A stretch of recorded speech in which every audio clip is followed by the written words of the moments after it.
नमस्कार मित्रांनो, स्वागत आहे तुमचं पुन्हा एका नवीन व्हिडिओमध्ये. मित्रांनो, गेल्या काही महिन्यांपासून मध्य पूर्वेमध्ये सुरू असलेल्या अमेरिका आणि इराण यांच्यातील तणावामुळे कच्च्या तेलाचा पुरवठा विस्कळीत झाला आहे. परिणामी कच्च्या तेलाच्या मोठ्या प्रमाणात वाढलेल्या किमती आणि खतं आणि पेट्रोलियम उत्पादनांच्या पुरवठ्यामध्ये निर्माण झालेला व्यत्यय यामुळे भारतीय अर्थव्यवस्थेला प्रतिकूल परिस्थितीचा सामना करावा लागतोय. यामुळे भारतीय रुपया अमेरिकन डॉलरच्या तुलनेत ₹96.38 या आत्तापर्यंतच्या निच्चांकी पातळीवरती पोहोचला आहे. या पार्श्वभूमीवरती लेखक आणि अर्थतज्ञ सुरजित भल्ला यांनी देशातील गुंतवणुकीचं वातावरण अत्यंत खराब आहे असं भाष्य केलं आहे.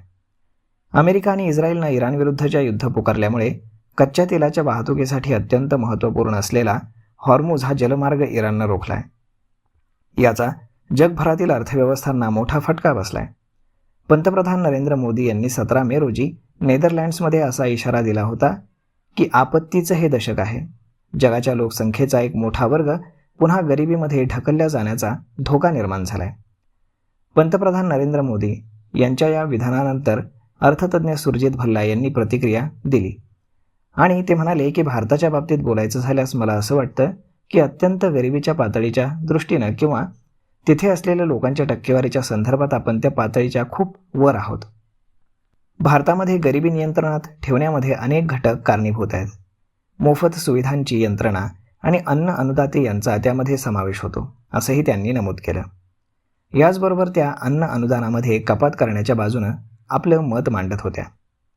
आता गरिबीचा विचार करता या सर्व बाबींच्या संदर्भामध्ये आपल्याकडे मोफत सुविधा आणि अन्नाशी संबंधित एक अत्यंत विस्तृत आणि गुंतागुंतीची व्यवस्था अस्तित्वात आहे.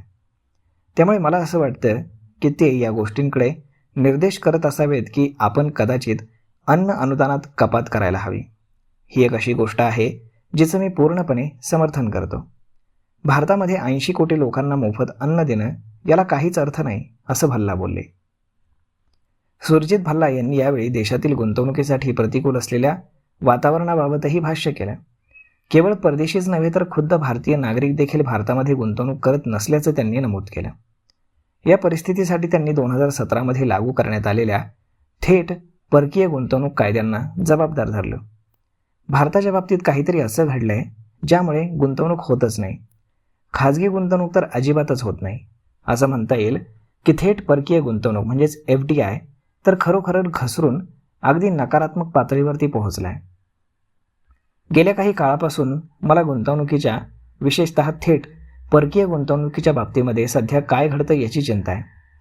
आपल्याकडे अत्यंत विचित्र नियम आहेत. थेट परकीय गुंतवणुकीच्या संदर्भामध्ये असे नियम इतर कुठल्याही देशामध्ये आढळत नाहीत. त्यामुळे भारतातील गुंतवणुकीचं वातावरण खरोखरच प्रतिकूल बनलं आहे आणि ही बाब सर्वांना माहीत आहे. मला वाटतं की नेमकं हेच कारण आहे ज्यामुळे परदेशी गुंतवणूकदार भारतामध्ये गुंतवणूक करण्यास उत्सुक नाहीत किंवा खुद्द भारतीय देखील भारतामध्ये गुंतवणूक करण्यास तयार नाहीत असं ते बोलले. तर मग मित्रांनो, यावरती आता सरकार, RBI आणि फायनान्स डिपार्टमेंट कशा पद्धतीने ॲक्शन घेणार हे पाहणं खूप जास्त गरजेचं आहे. तर मग मित्रांनो, परदेशी गुंतवणूक आपल्याकडे येत नाही आहे. किंबहुना आपण जर शेअर बाजारात पाहिलं तर रोज फॉरेन इन्स्टिट्यूशनल इन्व्हेस्टर हे आपल्याकडे पैसे काढून घेण्याच्याच मार्गामध्ये दिसतात. तर मग यावरती आपलं मत काय हे तुम्ही आम्हाला कमेंट करून नक्कीच सांगा. आणि जर हा व्हिडिओ तुम्हाला आवडला असेल तर आपल्या जवळच्या मित्रमंडळींसोबत देखील हा व्हिडिओ तुम्ही शेअर करायला विसरू नका. धन्यवाद.